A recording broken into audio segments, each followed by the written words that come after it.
Good morning, London! I'm kidding.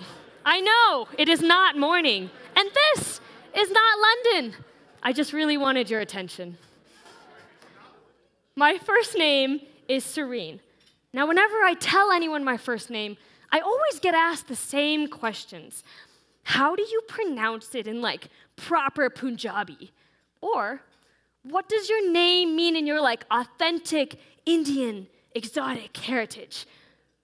To which I respond, buddy, it's an English word. And that English word, serene, translates to calm.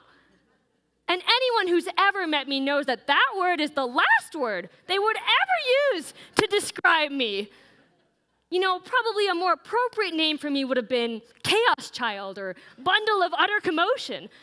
But my parents chose me to have an uphill battle of introductions for the rest of my life.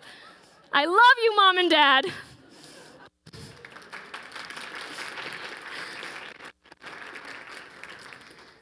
But my last name, Singh, and I have a bit of a different relationship.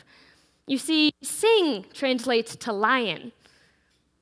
It means brave, bold, and deeply courageous. And in my Sikh ancestry, it has remained as much of an action in promise as it has been a concept in theory. You see, I grew up with stories of what it means to be a Singh, to live up to my last name. Let me share with you a few of them throughout our Sikh history. There was Mata Kiviji in the 1500s. India was rife with hierarchies, from untouchables to kings. Mata Kiviji instituted the practice of langar, which is free community kitchen for all people. That single act broke down centuries worth of violence, inequality, and hatred. Then there was the Battle of Sargari, in which 21 Sikh soldiers defended a fort against 24,000 Afghani fighters. It is the only battle in British history where every single member of the Sikh troop was awarded the highest of military honors. The courage to stand up taller, the larger the battle, that's my ancestry. That is what makes a Singh. Then there was Bhai Kanhaiya, whose job was to give water to Sikh soldiers during battles. But he started to give water to those on the opposing side, the enemies.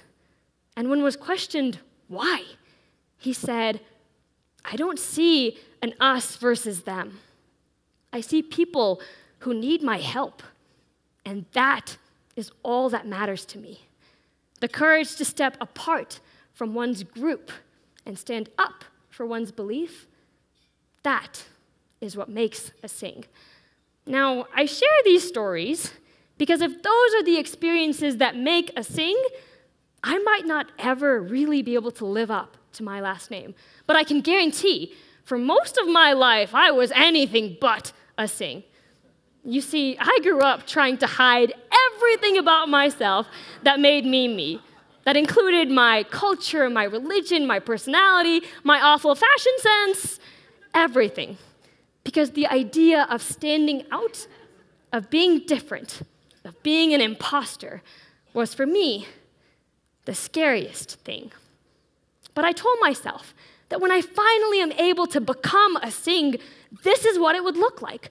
Absurd amounts of confidence and lots of knowledge in different parts of my life that I felt like an imposter in would inevitably lead to success. But this journey has not always been a straight line, and it has not always been comfortable. Because the path I will show you today towards becoming a Singh that CU has helped me find is that it is so much more than just being an imposter. It's about embracing every single thing that that word actually means, including failures and vulnerabilities. Because CU gave me so much more than just a degree.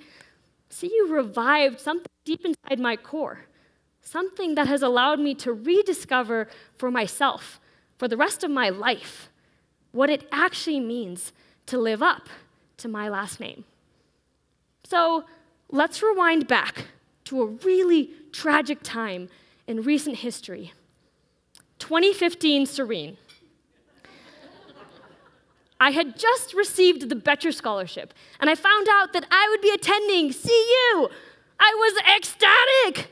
But when I tell you that I was an imposter, I genuinely mean it, because my family was absolutely shocked that this opportunity could possibly present itself for their kid. Case in point, my father's reaction. I have some news to tell you. Yes, tell me. I won the Rhodes Scholarship. You did? Yeah. Oh, let me jump. You Yeah. made my day. Oh, my baby. Oh, I wish I was there with you. Oh, I wish I could just pick you up and run away from.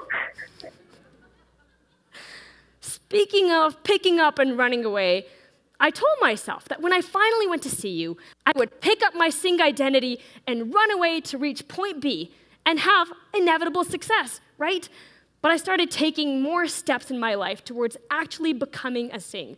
I break those down into 3 main chapters during my time at CU. The first of which, heart, how I serve. The second of which, hands, what I do. And the third of which, head, how I think. So in my first group, my heart chapter, I really wanted to see if I could serve as an imposter, but also as a Singh, in the way that I was able to give back to the community. So that meant immersing myself in places that I did not think I belonged. That included joining a CU sorority, founding my own nonprofit organization at the age of 18 when I had no knowledge of business whatsoever, and also joining pageantry.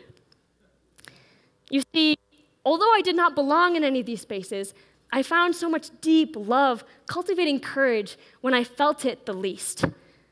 Alpha Chi Omega became a place that I was able to champion women's initiatives across campus. In my nonprofit organization, the Serenity Project, we empower women survivors across the country. And I was able to live out big dreams of mine, like being Miss Colorado and National All-American Miss through pageantry. And I wondered, if I could have such an impact as a Singh and as an imposter in these places where I serve, what could possibly happen if I were to physically put myself in places where I knew historically someone like myself would have never been allowed? And for me, that was the start of my hands journey. For me, that was the very beginning of applying for and becoming a Rhodes Scholar. You see, at every moment in that application and in that entire process, I was reminded that I was an imposter. No person of color and no woman had ever won the Rhodes from CU. And this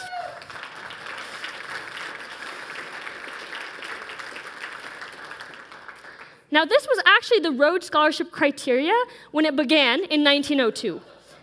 Yet somehow, a 5'3", non-athletic, brown Indian girl wearing a Barbie pink jumpsuit before you all doesn't really scream Rhodes Scholar. But, ta-da! Now see, standing out physically and historically in this meaningful way taught me something so much more important during my time at CU about this hands chapter.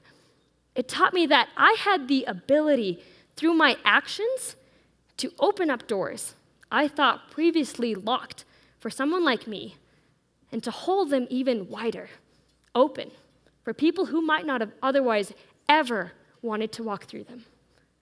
And that was such a powerful lesson for me, which followed into my final journey, my head, intellectually. You see, I am continuing to be an imposter at the University of Oxford.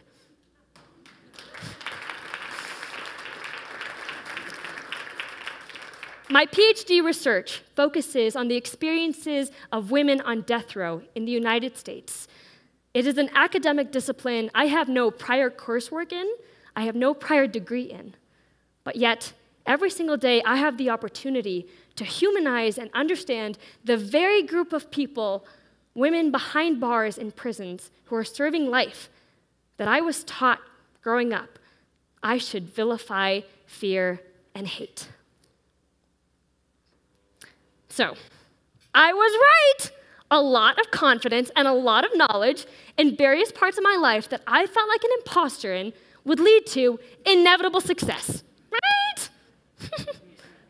No, because that is not how journeys work. You see, the most important lesson that CU taught me is that the common good actually comes from each of us individually, striving, failing, learning, trying, in our own unique ways as imposters throughout our entire lives. So let's look back at those experiences, but this time with a little bit more of a realistic trajectory. Heart. My entire nonprofit team quit the night before we launched our nonprofit. I joined a CU sorority in my second semester of my senior year of undergrad because of a deep fear of not being accepted. And I failed 7 years in a row at pageantry before I was finally able to win during a global pandemic. Hands. I marked the words Rhodes as spam on my email because I was so certain that any email that could possibly come in with the words Rhodes in it would be a rejection email that I just didn't want to see. I answered the call that was to tell me that I was a finalist for the Rhodes interviews with the following. I don't know who you are. I don't know what you want. But it's 7 a.m. and I'm sleeping. Please do not call this number again. And I did not win a major US scholarship 2 days before I went to compete for the Rhodes Scholarship. In fact, this is me at the airport after I found out I did not win that scholarship. 2 days before I went to interview for the world's most prestigious graduate scholarship. Even now, head, intellectually, in my PhD research, I've just recently failed an important Viva examination, which is a 4-hour examination at Oxford, required for all doctoral research. But that just tells me there's something around the corner. So, okay, what does success actually look like? I started wondering to myself. Now, you see what CU does for students is it takes them from point Y and allows them to really lean into growth and sustaining themselves so that they can reach point Z and become the change makers that they always wish they could be. Because in order for any real wisdom to occur for any of us as imposters in many parts of our lives, the loop of despair must exist for all of us, just as it has done for me. Now, CU rightfully highlights the accomplishments of students like myself, of Nobel laureates, of success stories. But what we rarely see is the way that CU sustains the leaders behind those words, behind those success stories. And that is why I'm here today.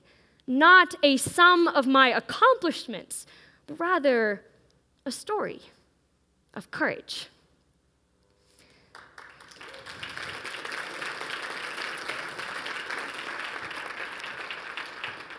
CU taught me that linear paths are really for linear lives, not the type of students that CU graduates. CU taught me that being a Singh is way less about outward courage and way more about inward courage. The ability to be honest about my shortcomings, genuine with my intentions, and appreciative of my failures. CU taught me that with the right playing field, one that provides endless ways to connect, endless opportunities to build community, and endless avenues to celebrate, that I will always fail before I'm able to fly. But that means that when I finally do fly, I will soar even higher.